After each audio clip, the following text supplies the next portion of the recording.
আমিও চিন্তা করেছি মন্ত্রী চাচুর মতো ঠান্ডা মাথায় খেলবো, ক্যাপ্টেন অব দ্য ভিক্টোরিয়া। না, আমি হার মেনে নেওয়ার মতো মেয়েই না। আসসালামু আলাইকুম বন্ধুরা, আশা করি সবাই ভালো আছেন। আজকের ভিডিওতে আমরা আলোচনা করব স্কুল গ্যাং নাটকের 10 নম্বর এপিসোডে কি কি ঘটতে পারে এবং সামনে গল্প কোন দিকে এগোতে পারে। তাই ভিডিওটি শুরু থেকে শেষ পর্যন্ত মনোযোগ দিয়ে দেখবেন। 9 নম্বর এপিসোডের শেষ দৃশ্য থেকেই বোঝা যাচ্ছে এবার গল্পের কেন্দ্রবিন্দু হতে যাচ্ছে স্কুলের ক্ষমতা দখলের লড়াই। বিশেষ করে এমপির মেয়ের সিদ্ধান্ত পুরো পরিস্থিতিকে আরও জটিল করে তুলেছে।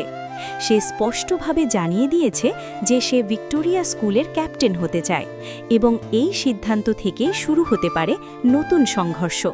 10 নম্বর এপিসোডের শুরুতেই দেখা যেতে পারে স্কুলে ক্যাপ্টেন নির্বাচন নিয়ে আলোচনা শুরু হয়েছে।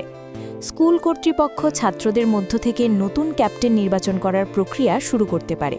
এখানে সাধারণ ছাত্রদের বড় একটি অংশ অনন্যাকে সমর্থন করতে পারে, কারণ আগের ঘটনাগুলোতে অনন্যা অন্যায়ের বিরুদ্ধে দাঁড়িয়েছিল। অন্যদিকে এমপির মেয়ে নিজের প্রভাব এবং ক্ষমতা ব্যবহার করে ক্যাপ্টেন হওয়ার চেষ্টা করতে পারে। এই বিষয়টি খুব দ্রুত ছাত্রদের মধ্যে দুইটি আলাদা গ্রুপ তৈরি করতে পারে। একদল থাকবে অনন্যার পক্ষে এবং অন্য দল থাকবে এমপির মেয়ের পক্ষে। এর ফলে স্কুলের পরিবেশ উত্তপ্ত হয়ে উঠতে পারে এবং ক্লাসরুম থেকে শুরু করে স্কুলের মাঠ পর্যন্ত উত্তেজনা ছড়িয়ে পড়তে পারে। এই এপিসোডে আরও দেখা যেতে পারে এমপি নাসিম মির্জা স্কুল কর্তৃপক্ষের উপর সরাসরি চাপ সৃষ্টি করছে। কিছু শিক্ষক হয়তো বাধ্য হয়ে তার মেয়েকে সমর্থন করবে, আবার কিছু শিক্ষক ন্যায়ের পক্ষে দাঁড়াতে পারে। এতে শিক্ষকদের মধ্যেও দ্বন্দ্ব তৈরি হওয়ার সম্ভাবনা রয়েছে।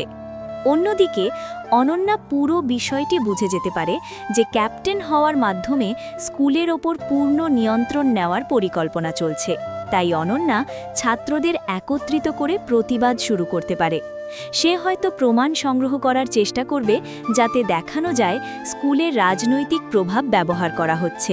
10 নম্বর এপিসোডে হোস্টেল এবং স্কুলে নতুন কঠোর নিয়ম চালু হওয়ার সম্ভাবনাও দেখা যেতে পারে। ছাত্রদের উপর নজরদারি বাড়ানো হতে পারে। এতে ছাত্রদের মধ্যে অসন্তোষ আরও বাড়বে এবং বিদ্রোহের পরিবেশ তৈরি হতে পারে।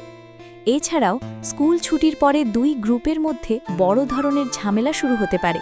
প্রথমে কথা কাটাকাটি, এরপর ধাক্কাধাক্কি এবং পরে মারামারির মতো পরিস্থিতি তৈরি হতে পারে। এই সংঘর্ষে কেউ আহত হওয়ার সম্ভাবনাও রয়েছে এবং পরিস্থিতি নিয়ন্ত্রণ করতে পুলিশ পর্যন্ত আসতে পারে। সবচেয়ে বড় টার্নিং পয়েন্ট হতে পারে এপিসোডের শেষ দৃশ্য। সেখানে হয়তো ক্যাপ্টেন নির্বাচনের চূড়ান্ত ঘোষণা দেওয়া হবে, অথবা অনন্য এবং এমপির মেয়ের মধ্যে সরাসরি মুখোমুখি সংঘর্ষ দেখানো হতে পারে। এই ঘটনাই পরবর্তী এপিসোডের জন্য বড় উত্তেজনা তৈরি করবে। বন্ধুরা, আপনাদের মতে কে ক্যাপ্টেন হওয়ার যোগ্য, অনন্যা নাকি এমপির মেয়ে?